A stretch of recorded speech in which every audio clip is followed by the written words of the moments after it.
Monsieur Capet. Et bonjour à vous. Bonjour. Merci beaucoup de nous recevoir dans vos locaux, donc à Anywaves à Toulouse. On est venu ici pour discuter un petit peu avec vous autour d'un café de vos activités à Anywaves. Qu'est-ce que vous faites et qu'est-ce que vous proposez dans les nouvelles sociétés du spatial français? Alors pour commencer, on va vous poser une première question un peu générale. Comment vous qualifierez le marché du satellite français aujourd'hui dans le monde? Alors, il y a vraiment deux aspects qui sont bien distincts. Un marché qui va être historique, avec nos grands maîtres d'œuvre, notamment Thales et Airbus, qui sont dans les champions mondiaux, clairement.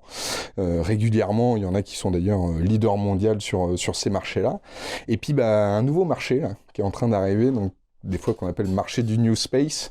Donc cette révolution qu'on est en train de connaître, où finalement des missions qui historiquement étaient faites avec quelques très gros satellites en géostationnaire, donc ça avec nos grands champions français, et des nouvelles missions qui sont faites avec des constellations de plein de petits satellites en orbite basse. Et là, à ce niveau-là, clairement, en France, on est en train de mettre en place une nouvelle industrie pour adresser ces nouveaux besoins.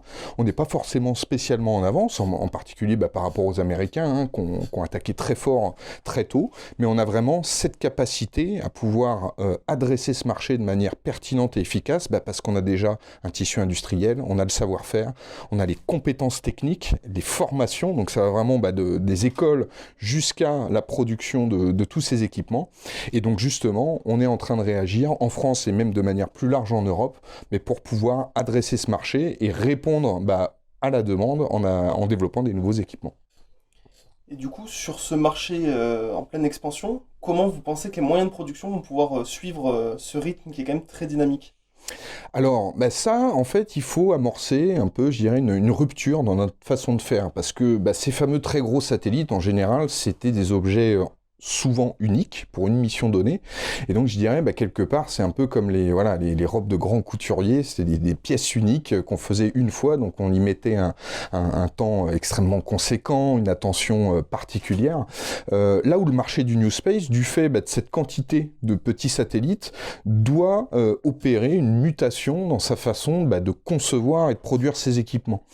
Un parallèle, moi, que j'aime prendre souvent, en fait, c'est que finalement, et en tout cas nous c'est ce qu'on fait, on s'inspire des pratiques de l'aéronautique, où de la même manière, il y a des exigences de qualité et de fiabilité qui sont au sommet, parce que là, on est en train de transporter des gens et on ne tolère pas les accidents dans l'aviation civile, et on est sur des volumes de quelques centaines, milliers d'avions fabriqués par an, donc des volumes tout à fait comparables à ce qu'on va adresser, nous, dans le marché du New Space.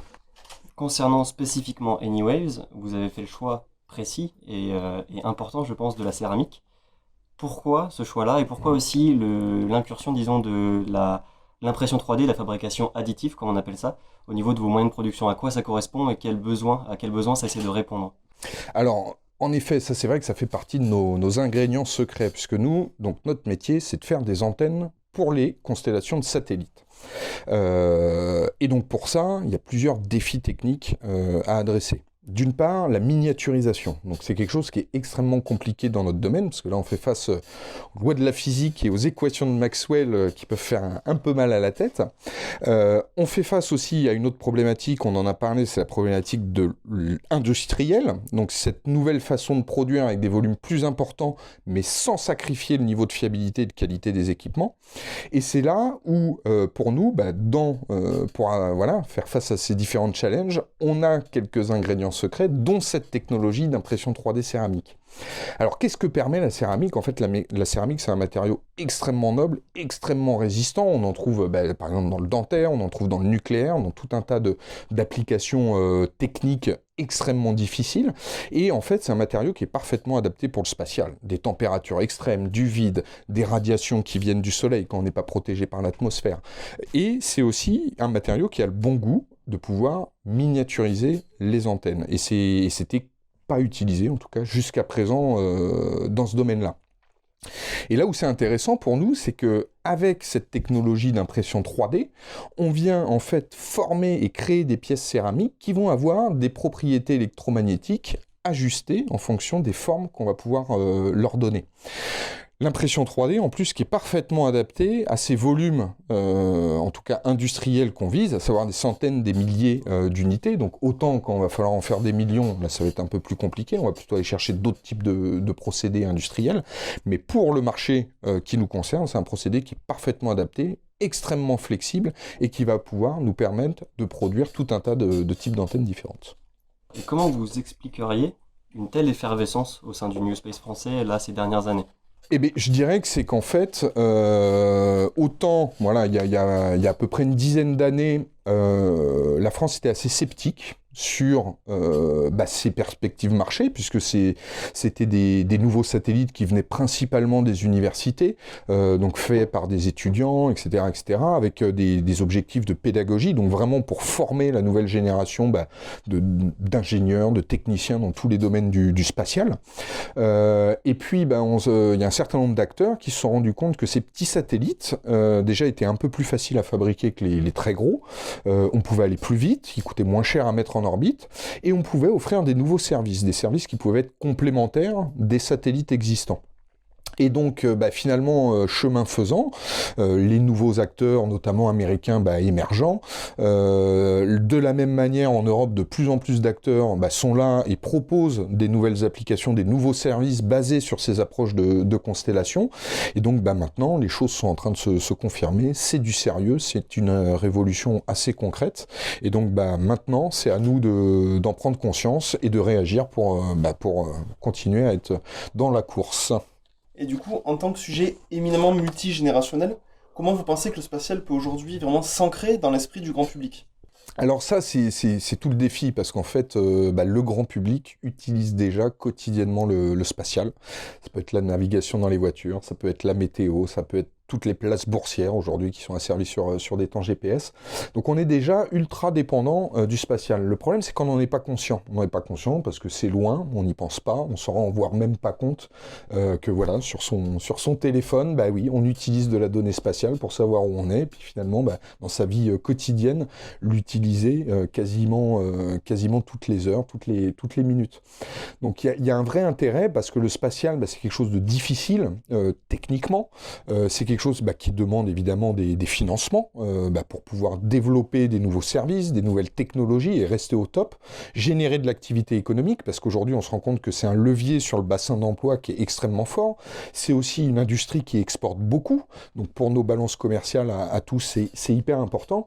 Et donc finalement, c'est ce challenge, ce défi qu'on se doit de, en fait, promouvoir ce spatial, faire comprendre aux gens à quel point finalement on en est déjà utilisateur, nous au quotidien, le grand public.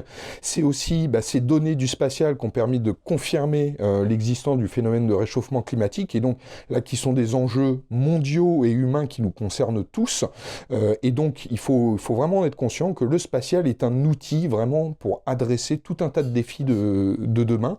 On en est déjà l'utilisateur, mais il y a encore beaucoup de choses à faire pour demain, et c'est important que le grand public puisse s'en emparer pour faire ses choix de citoyens et finalement nous permettre collectivement de déployer ces nouveaux outils et puis aussi générer tout un tas d'activités économiques au bénéfice de nos populations, bien évidemment.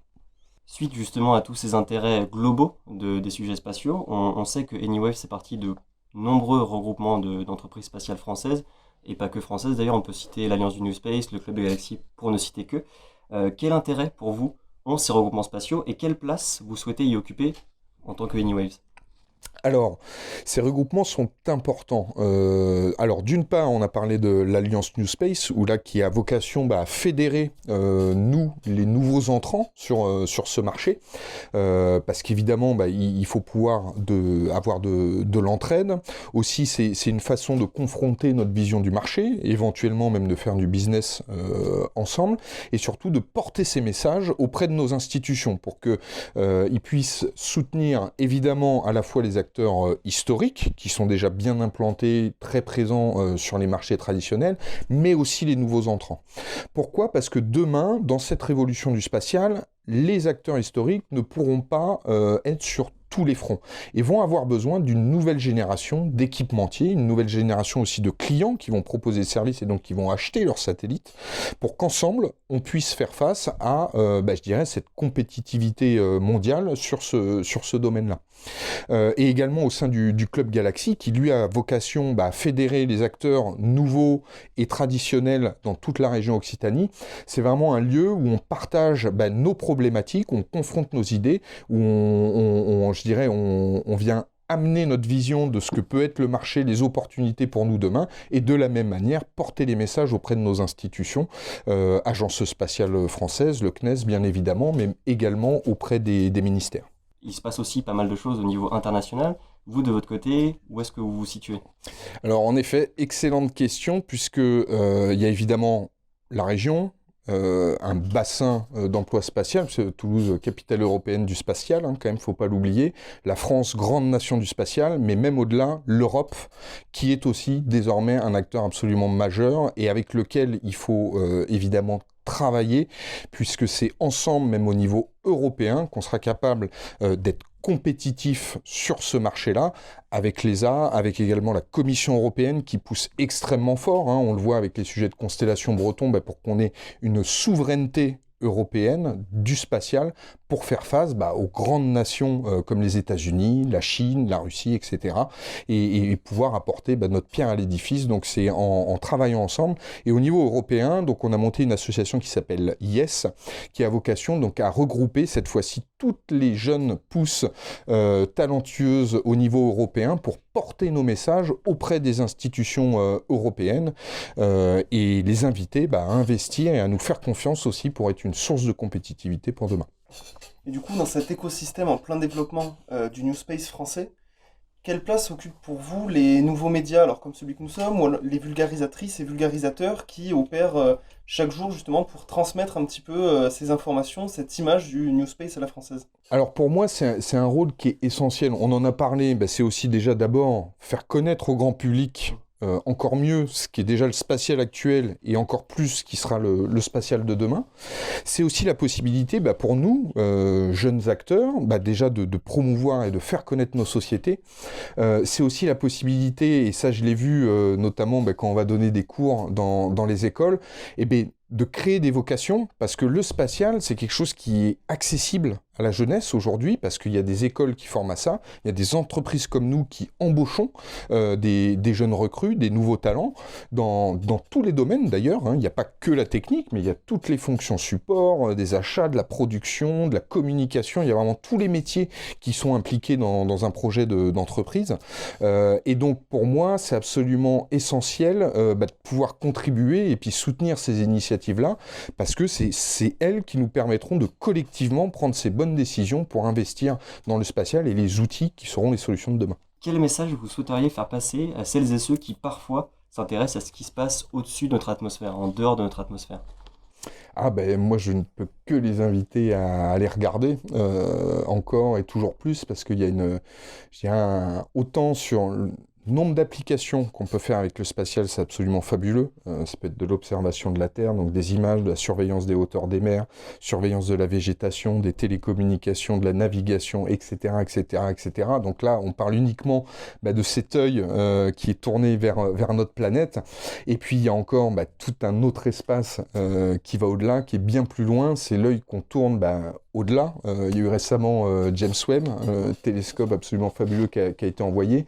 C'est aussi les découvertes avec les ondes gravitationnelles et finalement toute cette science, cette connaissance que le spatial est en train de nous apporter, qui nous permet de repousser la limite de ce qu'on pense connaître, finalement, qui peuvent même parfois venir poser des questions sur des lois physiques, des principes physiques, auxquels on essaie de comprendre un peu plus ce qui se passe. C'est vraiment un espace aussi dans lequel, plus on y regarde, plus on se rend compte que c'est fabuleux, c'est infini, c'est même parfois vertigineux. Et puis finalement, quand on fait ce chemin qui peut donner le vertige, on se rend compte que on est sur une belle planète, sur laquelle on vit tous, que les planètes qui sont aussi agréables, elles sont pas si proches que ça, on les cherche encore. Alors on en trouve de plus en plus, on sait pas encore comment y aller, ça c'est clair, mais ça montre aussi à quel point on est rare et précieux sur notre planète, et qui donc de l'intérêt d'en prendre de plus en plus soin, en tout cas de bien la gérer, parce que les ressources ne sont pas infinies, maintenant on le sait, ce n'est plus une option. Il va falloir qu'on apprenne à bien gérer nos ressources pour pouvoir rester le plus longtemps possible, et puis pourquoi pas poursuivre l'aventure de l'exploration humaine au-delà de notre planète. Il y a un certain nombre d'initiatives là-dessus, on verra, ça va prendre du temps, il y a des gros enjeux techniques, mais une chose est sûre, c'est qu'il fait bon vivre sur Terre, et le spatial nous permet parfois d'en prendre conscience aussi. Dans la communication qui se fait autour du spatial aujourd'hui, pensez-vous qu'il y a des sujets qui ne sont pas assez abordés, ou en tout cas pas assez en profondeur peut-être, ou qui ne sont pas en tout cas assez adressés au grand public? La question est très bonne parce que pour moi, vraiment, l'enjeu, et on y revient, c'est que chacun puisse comprendre en fait ce qu'apporte le spatial de manière très concrète dans notre vie quotidienne. Parce que souvent on se dit, mais oui, mais financer tel type de projet dans le spatial, etc., etc., à quoi bon, ça sert à qui, pourquoi on dépense ça, à qui ça bénéficie. Et en fait, il y a énormément de bénéfices qui sont déjà là. Non seulement on parlait de notre usage quotidien, les usages de demain, et surtout les outils que ça va donner pour résoudre tout un tas de problèmes, par le réchauffement climatique, mais ça peut être aussi la lutte contre la pêche illégale, le dégazage, les pirateries, enfin tout un tas de sujets qui concernent tout le monde, puisque là on parle de sécurité. Et puis aussi tout ce qui va au-delà, c'est-à-dire toutes les technologies qui ont été mises au point pour aller dans l'espace, et qui, in fine, trouvent des applications dans plein d'autres domaines extrêmement concrets dans nos vies quotidiennes. Un exemple très très simple, on parle souvent des poils Tefal et les fameux revêtements anti-adhérents, c'est une technologie qui a été inventée par l'ONERA pour répondre aux besoins du spatial, et qui ensuite a trouvé des applications dans nos vies quotidiennes. Et ça, il y en a plein d'autres. Et ça, c'est intéressant, et je pense que c'est important pour tout le monde, parce que c'est aussi avec nos impôts qu'on finance notre agence spatiale française, qu'on finance des programmes souverains, qu'on va financer finalement des équipements, que ce soit en défense, mais aussi qu'on va financer la couverture des zones blanches. Il y a eu des programmes maintenant qui permettent d'avoir n'importe où en France une parabole avec Internet haut débit. Donc on est capable aujourd'hui de connecter n'importe qui sur le territoire français. Et ça, je pense que les gens en sont assez peu conscients. Et donc il y a un vrai enjeu de savoir à quoi ça sert tout ça, et comment on en bénéficie, et pourquoi c'est important de continuer à soutenir ces investissements-là au bénéfice vraiment de toute la population. Bien écoutez, Monsieur Capet, merci beaucoup de nous avoir reçus pour cet échange et ce café chez vous. Merci beaucoup, et encore une fois, on espère peut-être vous retrouver plus tard, et bien sûr on va continuer de suivre les avancées d'Anywaves qui vont à mon avis continuer de croître très rapidement d'après ce qu'on comprend. En tout cas, merci à vous. En tout cas, ce que vous faites, c'est extrêmement bien, parce que c'est vraiment au bénéfice de toute l'industrie spatiale, qu'elle soit française mais également européenne.